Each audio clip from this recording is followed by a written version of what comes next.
der Comic-Salon 2008 in Erlangen. Wir berichten auf Splash Comics live in Ton, Bild, Video und Text aus dem Frankenland.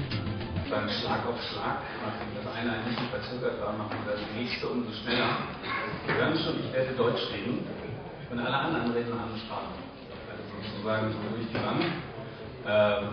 Wir haben also jetzt ein Podium mit vor allem chinesischen Künstlern hier uns auch zusammengestellt und mein Kollege hier wird es übersetzen.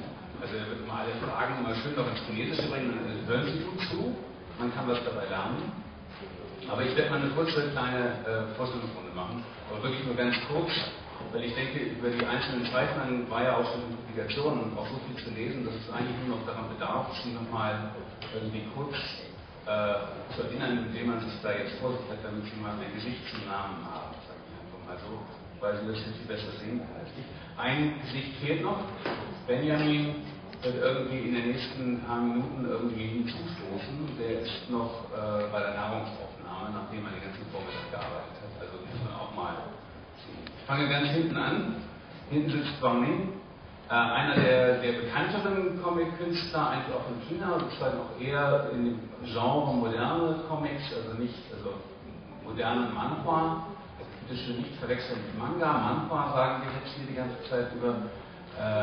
Sozusagen macht es auch schon seit 15 oder 20 Jahren. Daneben Ni-Chong-Rui ist sozusagen der älteste unserer Runde. Der ist 1946 geboren.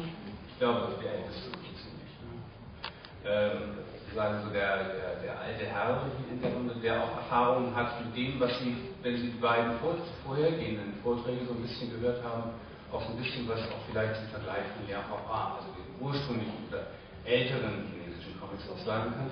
Daneben haben wir heute, also sozusagen,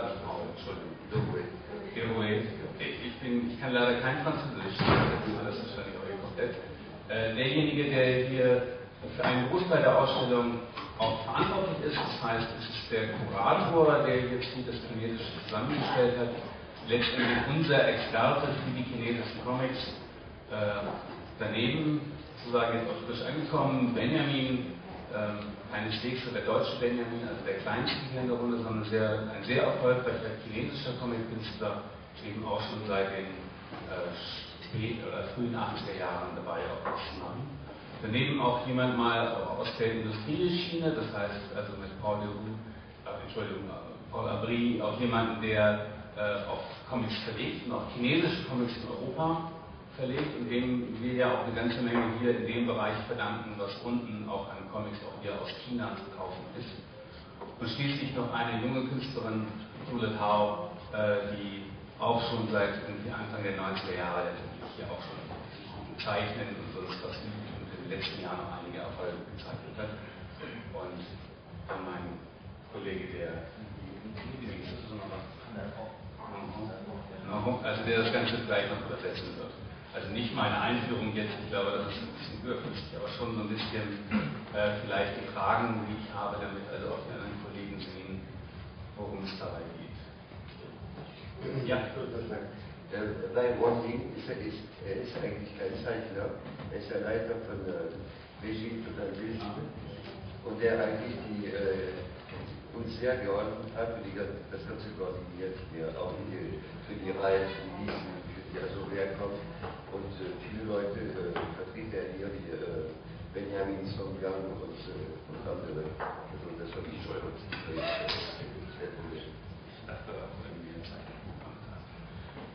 Also meine erste Frage geht tatsächlich, zumindest, weil es ein bisschen sich auch um Arbeitsbedingungen von chinesischen Comic-Künstlern halten soll. Ein Ni-Chong-Rui im Sinne von, wie er eigentlich sozusagen einen Vergleich ausmachen würde zwischen den, sagen wir mal, 90er Jahren oder Anfang der 90er Jahre zu heute. Was hat sich an den Arbeitsbedingungen eigentlich in China geändert? Ja. 就是说，聂老师，这个问题就是说，在中国的情况下，就是说90年代，从80年代、90年代，这个中国的漫画界有什么就是说变化和发展？工作情况的变化。那先说一下那个就是漫画的变化情况。Yes, especially regarding comics as we from 70年代到80年代是中国改革开放，改革开放呢，就是大量的日本漫画，就是进入中国的市场。Zwischen 1970er und 80er wurde eine wirtschaftliche Reform in China durchgeführt und dann viele japanische Comics kommen in China ein. 这样呢，是那个特别是年轻一代，从小学生、初中这一代，完全就是被这个日本漫画所征服。Dann alle Jugendlichen, so wie ich, von dieser Zeitraum dann alle von dieser japanischen Comics sehr großer Einfluss von japanischen Comics genommen. 但是中国原来的本土的漫画，它叫连环画、小人书。Aber die lokale, eigentlich ursprüngliche chinesische Comics heißt Lehrmanhua oder 小人书。是那个是从中国到40-50年代，一直到60年代，那都是很辉煌的一个时代。Diese Art Lehrmanhua hatte eine blühende Zeit vom 90er, 40er年代。从40-50年代，从40年代就开始到50年代、60年代。Sie haben eine blühende Phase zwischen 1940er bis 1960er. 那个时代有一大批就是那个，现在咱们叫漫画家了，实际上他是专门画小人书的有一大批。Damals gab es dann viele Künstler, die den Manhua malen. 所以说中国的很多这个小孩啊，他的一些那个历史知识，还有中国的这传说故事这些知识，都是从连环画这儿得到的。Und der Manhua ist auch eine gute Mittel für die Kinder über die chinesische traditionelle Geschichte zu erfahren. Das ist eine gute Mittel. 但是大家知道，那个中国从60年代开始的文化大革命，持续了10年的时间，这样呢，使中国的那些老的连环画的那些作者，经过这10年以后，他基本上呢业务荒废了，一个是年龄大了，所以在这个之后，他就基本上已经不能进行创作。Dann haben wir, wie alle schon gewusst haben, innerhalb dieser 10 Jahre Kulturrevolution, dann diese Comics-Entwicklung, wir sagen schon, einige Künstler sind schon älter geworden und sie können nach der Kulturrevolution nicht mehr so viele Werke zu schöpfen. 所以说啊，就是那个从外界的条件来说，日本的漫画一下又冲击了中国，所以使中国的连环画市场啊，就原来的小人书市场就逐渐的萎缩。Aber im gleichen Zeit die japanische Comics entwickelt sich dann sehr schnell und dann nach diesen, wir sagen, China ist ein Stil bleiben, japanische Comics kommt, dann diese ursprüngliche Lehrmanhua von China einen Untergang gehabt. 但是呢，有很多那个时候看的那个日本漫画长大的那些小孩，逐渐他又出于喜爱，逐渐他也是进入这个事业，投入这个事业，逐步的有一批年轻的作者已经成长起来了。Einige Jugendliche während sie sehr jung waren, dann lesen sie auch viele japanische Comics, aber sie finden, dass sie haben große Lust für diese Comics, dann haben sie auch, als sie ein bisschen Fertigkeit haben, dann haben sie auch mit diesen Comic-Schöpfungen angefangen. 但是呢，就是因为这个中国的这些就是新的漫画形式，它的发展年代还是就是很少，所以说呢，发展呢相对来说不如欧美啊、日本这些更成熟一些。Und diese Entwicklungsphase von Comics in China, dann im Vergleich zu Europa oder Japan ist kürzer. Deswegen heutige Entwicklungsniveau ist noch nicht so, wir sagen nicht so hoch wie Europa oder Japan. 但是现在的形势是越来越好，特别是这个和法国合作以后，这个我要提这个他这个先生小谭这样的能够和中国的这个漫画家这个合作，是在欧洲的市场呢建立一个中国漫画的一个平台，是真的是我的问题是这样的，如果是一个裱画家，他是一个大的公司里面，是一个出版社里面，他收到的就是上海人民美术出版社，他们的画家都是上海人民出版社出的。那现在有什么改变？谁出影啊？谁出了一个新的漫画家？是这个是我的问题，不是那个历史情况的问题。就是说是什么？现在有什么？谁给你钱了？什么收掉？这个刚才谁给你钱了？现在一天现在呢是这样，中国现在呢也开始就是重视，从这个政府也重视这些现在这种漫画发展，所以他也进行投入。这样呢，就是很多出版社呢就也是出版这种新型的漫画，就是他给钱啊。Das ist sozusagen, das war ein schöner Ausdruck, der war, glaube ich, auch nicht umsonst, von daher habe ich ihn auch laufen lassen. Aber eigentlich wollte ich nicht genau wissen, wie sich Arbeitsbedingungen verändern, deswegen habe ich auch nochmal nachgehakt. Denn ursprünglich ist es so, dass sozusagen diese Léon Bauer, von denen die Rede war, wurden in Staatsverlagen produziert. Die waren vom Staat sozusagen bezahlt worden. Und ich habe mich gefragt, inwiefern hat sich das eigentlich heute geändert? Und da sagt er, naja, eigentlich ist es so, dass die Regierung nach wie vor will, dass man so etwas produziert. Also gibt sie auch Geld dafür. Das heißt sozusagen, letztendlich sind es dieselben Verlage, die früher auch sozusagen Lehrmaurer gemacht haben, die heute auch Manchmal machen. Also sozusagen in gewisser Weise haben sich Arbeitsbedingungen aus diesem, woher kriege ich Geld? Ich meine, das war heute Morgen mal auf einem Panel hier Thema im Sinne von, wie kann ich eigentlich aus Comics Geld verdienen?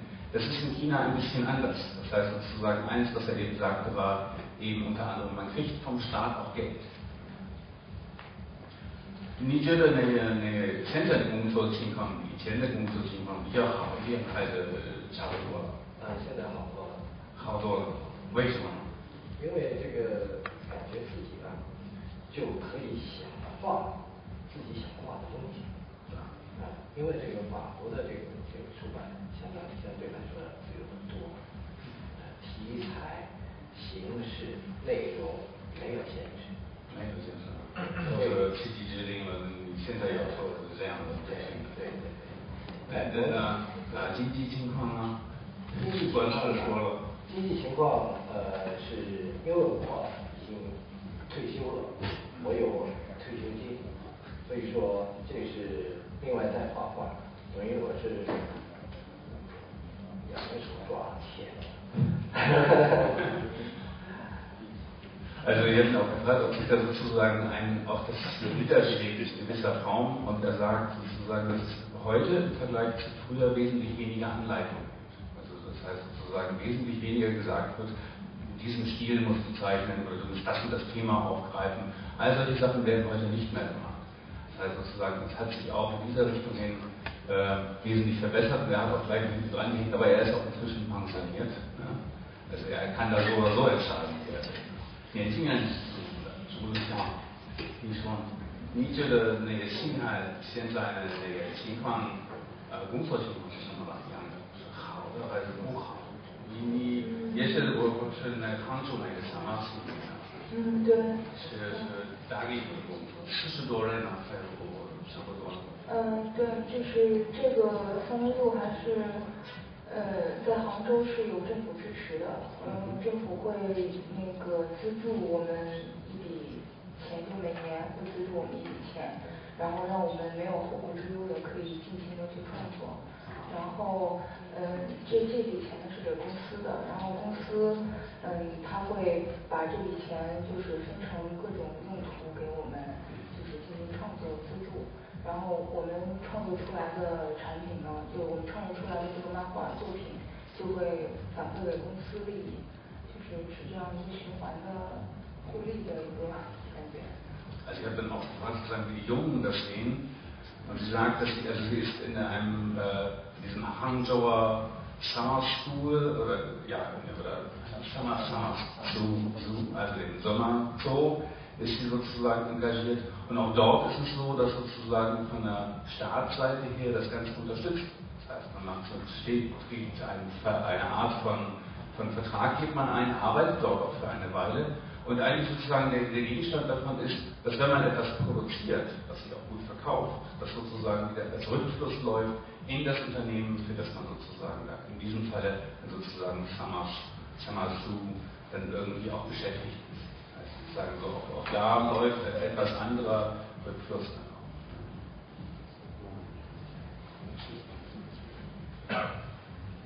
auch. Nina, नीचे Beijing Vision 什么样的工作？你们的工作是什么？请介绍一下吧。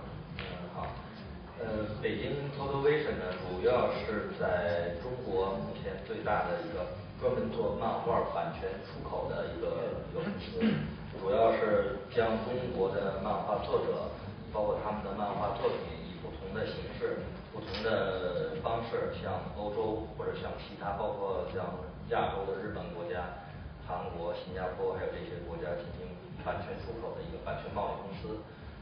同时呢，我们这是公司主要的也是最大的一部分工作。那么还有包括涉及到有动画或者是影视广告方面的一些制作。北京收购。谢谢那个人可以翻译。Ja, ich werde kurz übersetzen für Wang Ning und er meint eigentlich, in Peking, die Unternehmen ist eigentlich eines der größten chinesischen Unternehmen jetzt momentan in China und die sind eher zuständig für praktisch diesen Copyright oder chinesische Künstler oder Autoren, so Comics-Künstler und dann die Bücher und die werden dann in Europa publiziert und dann praktisch wie wird gehandelt. Dann praktisch die Firma ist zuständig für die Kommunikation zwischen chinesischer Künstler, Comic-Künstler und europäischer Verlag. Und gibt es noch andere Firmen, sowas wie Beijing Vision, oder ist es sozusagen die Firma für Comics?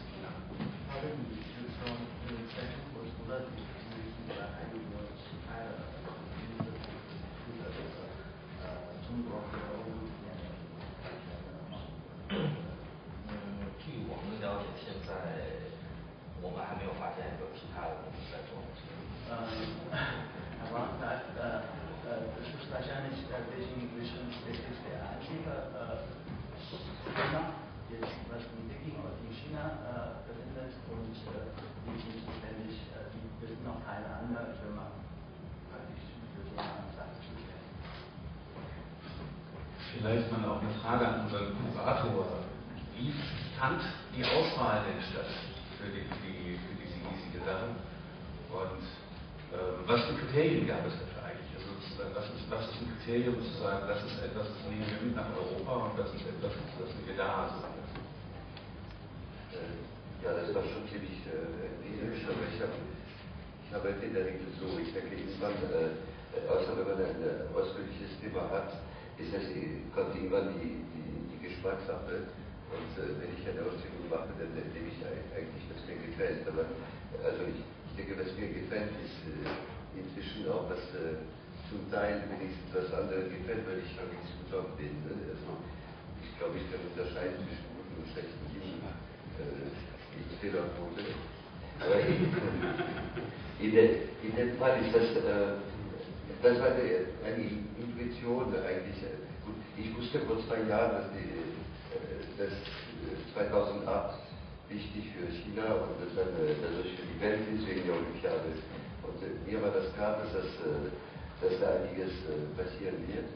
Und ich habe moduliert, genau vor 2 Jahren am Tag der Eröffnung vorgeschlagen, dass wir in 2 Jahren China machen. Er hat erstmal komisch geguckt, hatte auch andere Sorgen an dem Tag. Und, aber das hat sich so entwickelt und das war auch die Zeit, wo, also das war eine reine Intuition. Und, ich hatte ein bisschen von Comics in China natürlich gehört, aber wirklich sehr, sehr wenig. Das war die Zeit, wo Japan begann in Frankreich, also als einziger Verlag praktisch nur chinesische Künstler in Frankreich zu verlegen. Und natürlich wie Franzosen dadurch habe ich auch diese Titel gesehen. Und also das hat sich so langsam und rein intuitiv und empirisch aufgebaut. Und irgendwann war es soweit, im September haben wir eine Reise organisiert. Und natürlich hatte ich schon durch Gabri, ich kannte Namen wie schon Louis und ja, natürlich Wang Ling und ein bisschen, das war klar, dass ich dahin fliege. Aber das kamen andere, wir hatten einen Dolmetscher auch, der im Internet gesucht hat, also ein Chinese, der in Frankreich lebt. Und so kam er auf Namen wie Chiapa, zum Beispiel eine junge Zeichnerin aus Peking, weil die eine Seite hatte, und das hat sich so entwickelt. Und wir haben Leute so getroffen. Und gut, einige haben ich habe auch Leute getroffen, wo ich dachte, nee, das ist mir zu sehr manga-mäßig. Ich habe das Gefühl, also es sind Manga-Zeichner da, aber ich dachte, was bringt uns das? Okay, man kann sagen, viele Zeichner machen Manga, okay, aber kennt man schon. Wenn ich was zeige, dann lieber an Leute, die was anders machen. Und ich war jetzt im April wieder, um die Exponate zu holen und das noch weiter zu organisieren. Und ich habe zum Beispiel am Abend vor dem Rückflug Zhang Lei kennengelernt. Er ist in der Ausstellung, er hat eine ganze Reihe von Originalen auf der rechten Seite. Also das war am Abend vor meinem Rückflug, der war nicht geplant. Und er kam mit seiner Mappe, weil jemand mir gesagt hatte, da kommt noch einer. Und ich habe gesagt, also okay, wir treffen uns morgen früh im Hotel noch, bevor ich zum Flughafen gehe. Und so ist er da. Also er ist nicht persönlich gekommen. Es war zu spät, aber so ist das entstanden. Zum Beispiel, sehr oft wirklich empirisch. Und ich will nicht überhaupt behaupten, dass wir damit die chinesischen Comics decken. Es sind andere Leute, die man zum Beispiel in Luzern schon gesehen hat, Leute, die auch im Süden, Hongkong, Shenzhen und so arbeiten, die vielleicht schon viel näher am Westen sind. Natürlich ist ja Hongkong hat eine andere Tradition als Peking. Paul Gravé hat ja vorhin eine ganze Reihe von Beispielen aus Hongkong und Ähnlichem. Okay, das ist sehr gut, schöne Ergänzung. Und ich denke, okay, diesmal haben wir das gezeigt und ich denke, die Chinesen wird man da sehen auf dem Markt. Sie zum ersten Mal hier, vor 15 oder 20 Jahren, ich weiß nicht, wann hat man die ersten Japaner gesehen, man sieht das Ergebnis. Also ich weiß nicht, ob das Gleiche passieren wird, aber wir werden nicht in 2 Jahren in der Lage, in China machen. Aber ich kann mir gut vorstellen, dass ein Chinese oder 2 ausgestellt werden, die andere Künstler hier einfach. Das wird normal werden. Die Franzosen sind ja insgesamt etwas schneller und das ist sozusagen an unseren französischen Verleger so eine Frage, wie kam eigentlich so der ursprüngliche Impuls mal, sozusagen sich mit chinesischen Comics auseinanderzusetzen, bei jetzt Xiaopan und dann sozusagen auch eine Firma damit zu gründen?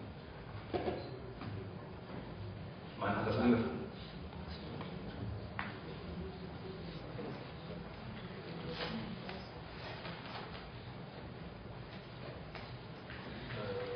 J'ai commencé à m'intéresser à la bande dessinée chinoise il y a un peu plus de 3 ans maintenant, presque 4, au cours de voyages que je réalisais alors que je travaillais dans l'industrie à ce moment-là. Et étant depuis toujours un fan de bande dessinée, un collectionneur de bande dessinée, il y a plus longtemps que j'avais envie de faire quelque chose dans le domaine. Et j'ai eu la même réaction que Paul face aux artistes que j'ai rencontrés, aux œuvres que j'ai pu voir. J'ai trouvé vraiment un très grand intérêt et j'ai eu envie de faire quelque chose pour la promotion de cette bande dessinée chinoise pour le Chine.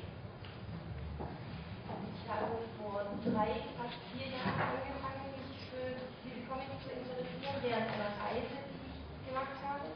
Damals habe ich noch in der Industrie gearbeitet, war aber schon immer Fan und auch Sammler von Comics und wollte eigentlich schon immer gerne was in diesem Bereich machen. Und Paul und ich hatten eigentlich ähnliche Reaktionen, als wir die Künstler die Comics gesehen haben und hatten dann eben auch den Wunsch, diese Comics weiterzubringen, sie zu fördern. Et j'ai donc créé la société Urban il y a 2 ans maintenant, un peu plus de 2 ans, parce que nous avons commencé à Angoulême en l'année 2006. Et depuis, nous avons sorti environ une 60aine de titres. Le principal objectif de notre maison d'édition, c'est de permettre à des artistes chinois qui, aujourd'hui, même s'ils peuvent créer ce qu'ils ont envie de créer, ne peuvent pas souvent éditer ce qu'ils ont envie de faire voir, et on leur offre donc une possibilité de se faire connaître et de pouvoir éditer leurs albums en dehors du marché chinois qui reste aujourd'hui 100% contrôlé par l'État. Dann haben wir die Firma Urban gegründet, ungefähr 2 Jahre, also 2006 in Angoulême ging das los. Wir haben dann ungefähr 60 Titel herausgebracht und unser wichtigstes Ziel war es eigentlich, chinesischen Künstlern die Möglichkeit anzubieten, bekannt zu werden, denn oft war das Problem, dass sie gerne etwas produzieren wollten und sie konnten zwar zeigen, was sie wollten, das aber nicht immer so veröffentlichen und so wollten wir ihnen hier eine Plattform bieten, außerhalb des chinesischen Marktes, der wirklich zu 100% stattfindet. Das Wort Chinesisch fällt immer recht oft und wir haben auch vorhin schon gehört, dass sozusagen es da Unterschiede gibt zwischen, also ja auch Taylor hat gesagt, sein Comic, das Comic, was er hat, sei chinesisch. Und vielleicht ist das nochmal eine so Frage auch an Benjamin, was ist chinesisch an Comics oder was ist an den Comics, die Sie machen, chinesisch?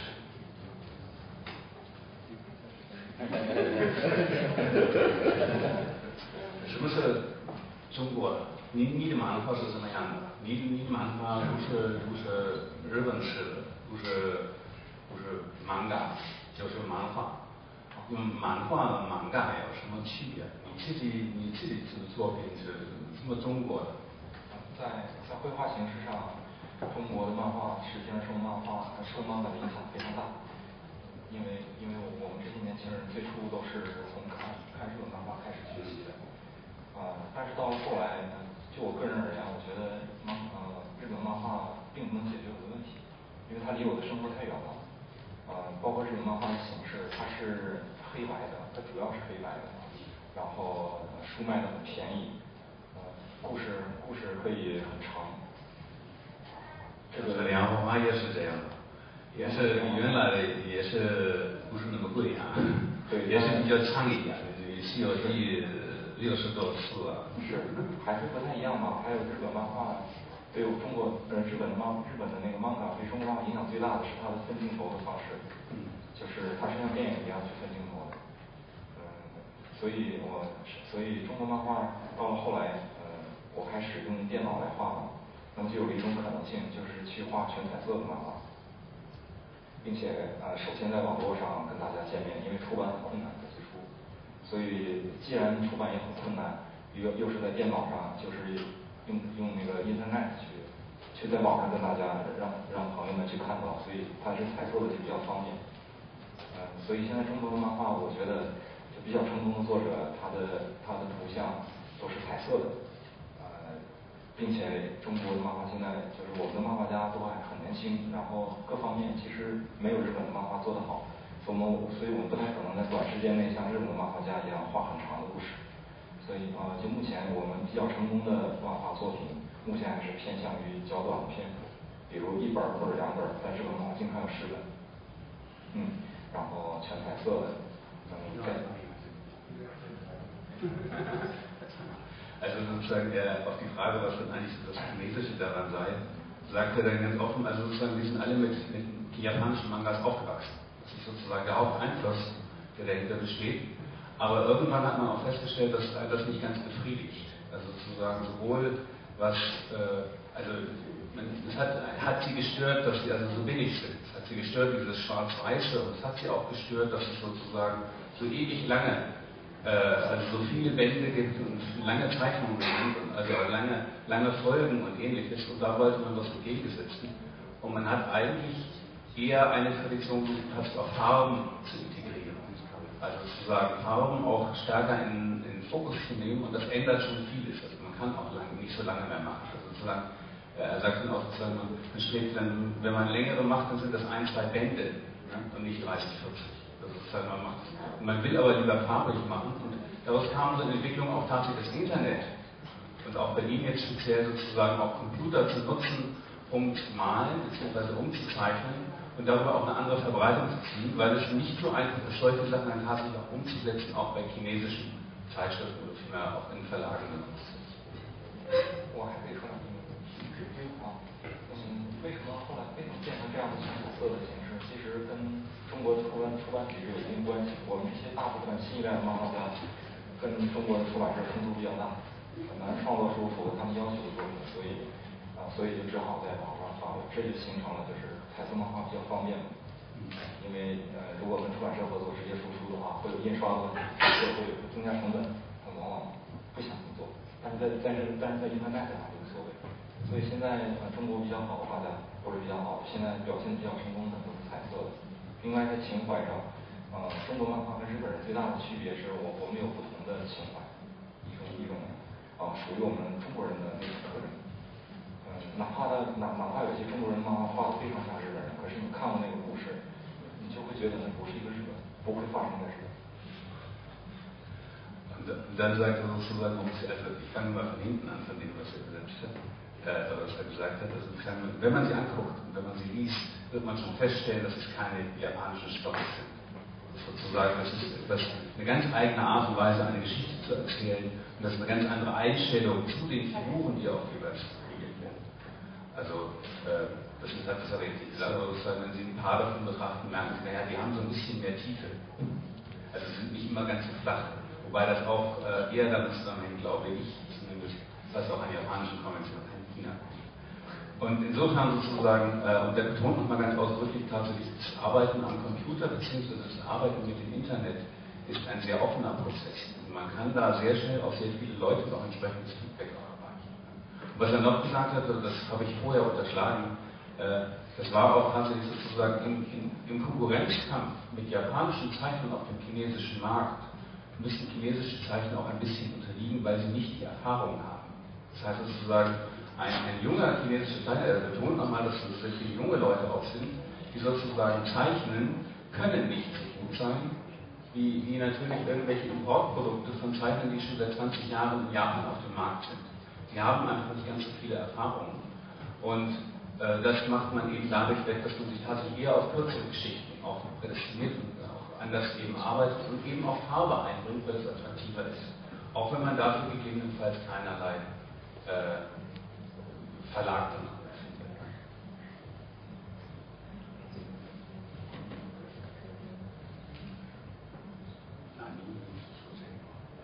Ich möchte kurz eine Ergänzung geben, weil er hat gesagt, warum die chinesischen Comics sind ursprünglich schon sehr farbig, warum nicht schwarz-weiß. Er hat auch gesagt, diese ist auch eine Beziehung mit dem Verlagen zu haben. Die Verlagen möchten immer etwas Produkte einfach zu verkaufen und mit niedrigen Kosten. Aber mit farbig zu drücken, die Kosten zu hoch, da haben sie einfach an Computer verwendet und mit farbig schöpfen.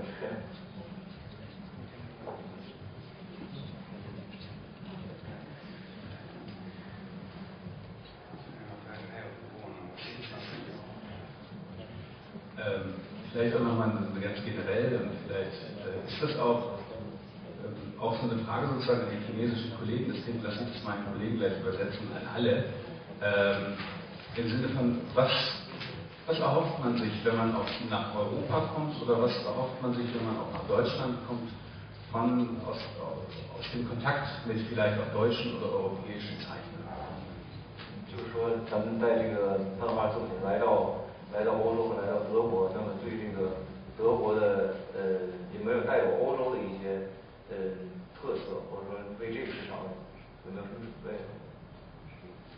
差不多呢，你们来到这儿呢，有什么影响呢？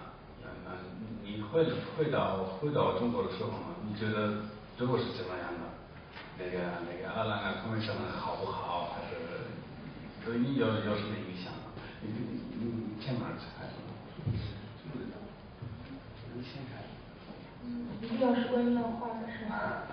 你自己觉得是挺好的。你回到韩国的时候，然后觉得。我在离开中国之前，很多人都跟我说德国菜非常难吃，让我再多带一些方便面什么的。但是我到爱尔兰跟到目前为止，我认为我吃的每一顿都很美味。工作，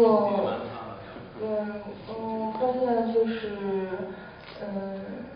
可能德国的一些读者更愿意去看，故事性不是那么强的中国漫画。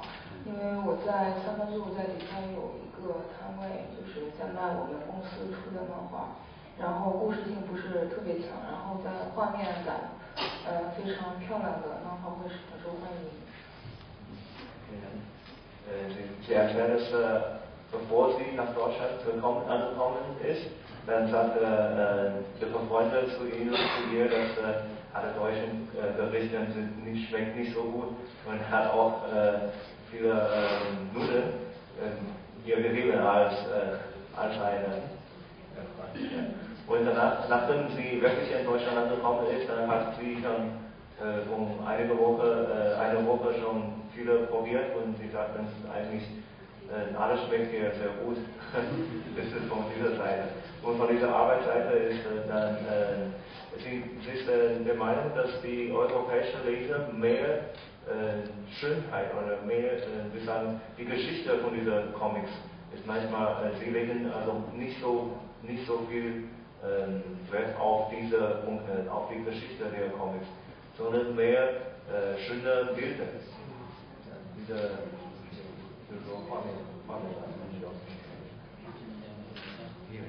Also die schöne Bilder ist dann sehr wichtig für die Leser hier. Das ist der Meinung.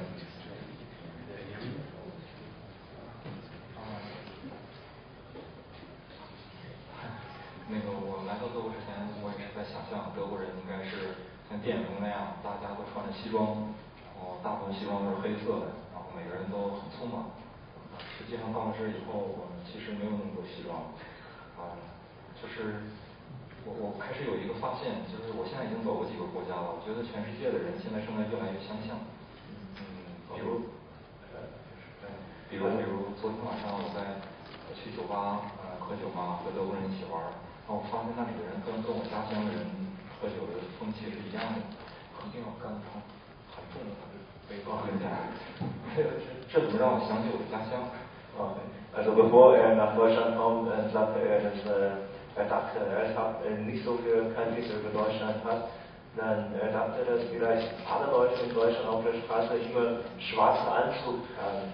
Und jetzt sehr dringend auf der Straße gehen, dann sehr schnell. Aber er fand jetzt, dass dann nicht so, also nicht so viele Leute jeden Tag Anzug tragen. Und gestern Abend hat er auch Bier in einem Bar mit anderen Deutschen zusammen getrunken und gespielt. Also alle diese Art von Trinken ist dann ähnlich wie in China auch austrinken und dann sehr schwer wieder sich auf den Tisch legen. Er fand das überhaupt, Menschen werden immer ähnlicher wie einer. 还有，你说说你的意思？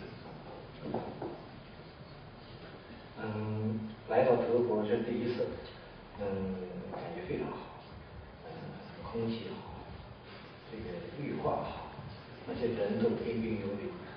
我觉得这个德国人真是一个高素质的一个民族。Das ist meine erste Mal nach Deutschland zu kommen und ich finde es sehr schön und alle Luften sehr frisch und sehr bunt und auch alle Leute sehr höflich sind. Das gefällt mir sehr, sehr gut. 我喜欢这里。Es liebe Deutschland.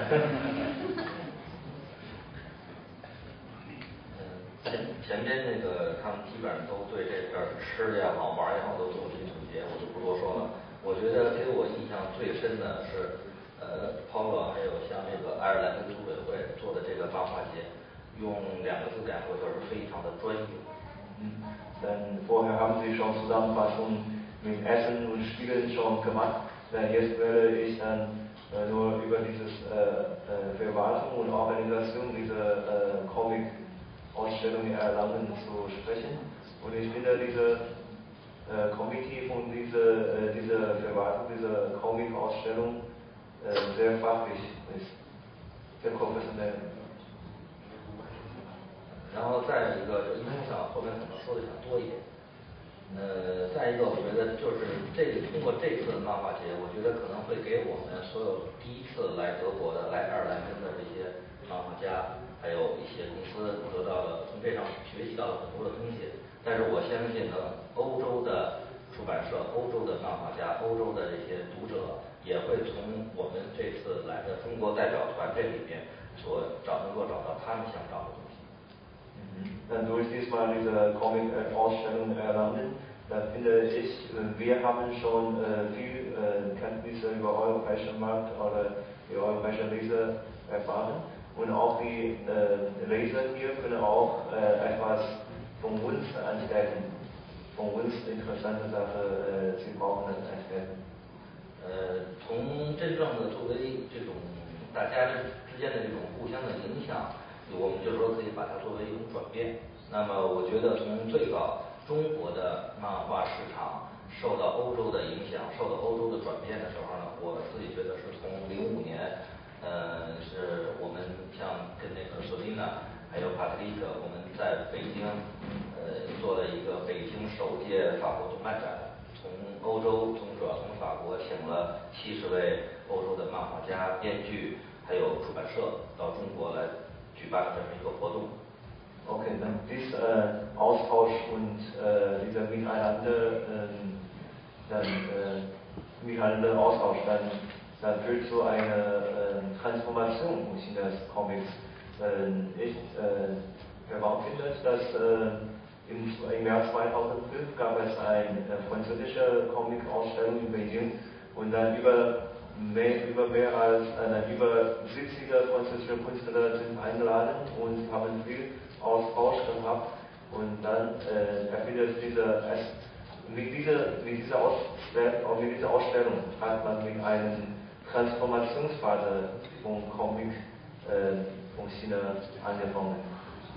这次活动呢，就是那个北京动漫展举办的非常成功，不仅让很多特别想看到欧洲漫画的这些读者，他们从中看到了很原汁原味的这个欧洲作品，同时也让欧洲的这些出版社还有作者，他们能从这次活动跟中国的这些交流啊，作者的交流、出版社的交流，也得到了很多关于中国在市场方面，在这个漫画的发展方面的一些信息。Ich finde diese Ausstellung in China in 2005 war sehr, sehr erfolgreich. Einerseits die Leser in China, sie haben wirklich diesmal die ursprünglich original europäische Comic gelesen und andererseits die europäischen Verlage oder Künstler haben auch die chinesische Lesen ihre Interesse oder kennengelernt. 经过那个帕特里克先生的努力，还有和我们公司的努力，我们现在已经有将近60多本中国的漫画书、原创漫画在欧洲就得到了出版。Mit der Zusammenarbeit mit Herrn Patricker und dann haben wir schon jetzt über 60 Bücher und Comics aus China hier in Europa veröffentlicht. 这次来到爱尔兰根的这些中国作者，我们大约有差不多8个人左右嘛，8个作者，这也只是跟公司有合作的作者的1/10。Diesmal kommen wir nach Erlangen, ungefähr 8 Künstler. Diese Künstlerzahl ist eigentlich weniger als ein Zehntel von unserer Firma.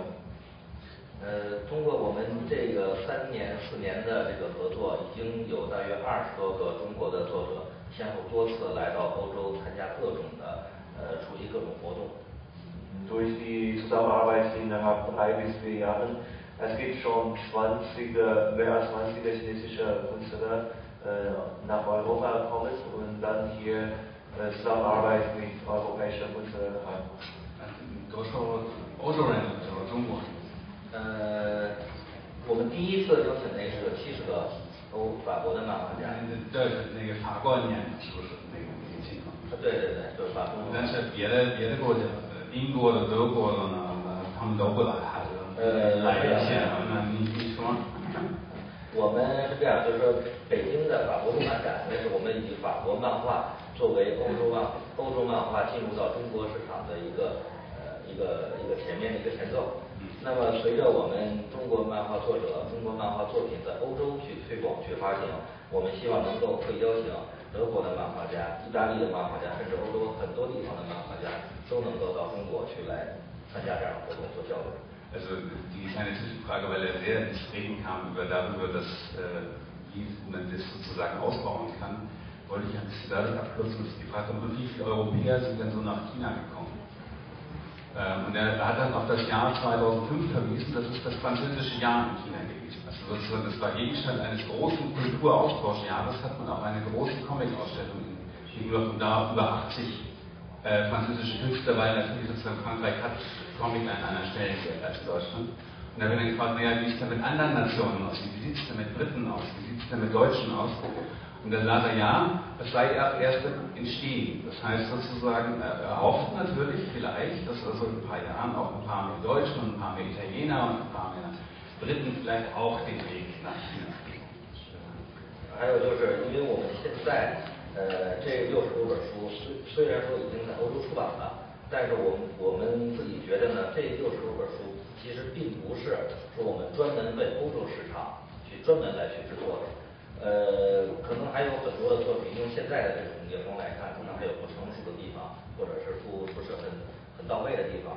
那么我觉得通过这样的这种文化交流活动，让中国的作者跟国外的作者还有出版社进行交流，能够让这些作者他们亲身去感受这个市场，感受到他们真正想创作的东西，激发他们的一种创作欲望，可能会在他们未来的1到2年之内，会创作出很多符合于欧洲市场，专门就是根据欧洲的读者的需求来创作的一些作品。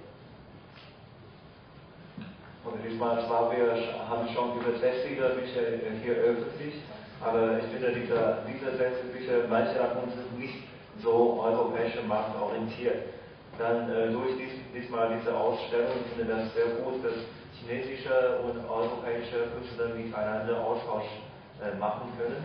Und dann wir haben besser Verständnis miteinander und danach können die chinesischen Künstler dann mehr marktorientiert für die europäische Leser etwas Neues schöpfen. 然后最重要的，我觉得是漫画出版，漫画的出版呢，可能作为漫画书只是一种看起来是一种出版漫画书的一种形式，但是很重要的是它带给我们很多其他在商业领域里边的一些合作。Diese Veröffentlichung von Comicbüchern sind eine Form von eine wichtigste Form von unserer Comic-Veröffentlichung. Aber es gibt noch, neben dieser, es gibt noch eine weitere Geschäftsmöglichkeiten. 对，最后一句话。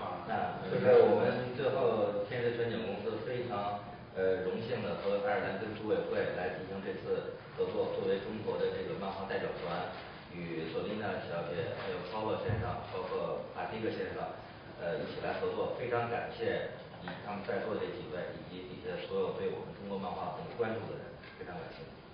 Wir freuen uns sehr, diesmal nach Erlangen zu kommen und freuen uns sehr mit Herr Polo, Frau Solena und Herr Johann zusammenarbeiten haben und wir sind auch wir freuen uns auch, dass mit alle Interessanten über chinesische Comics, die hier angekommen sind, wir bedanken uns für Ihre Kommen und Aufmerksamkeit. Das war schon ein perfektes Schlusswort. Ich bitte nichts hinzufügen. Ich bedanke mich nochmal ganz herzlich bei den Teilnehmern. Herzlichen Dank.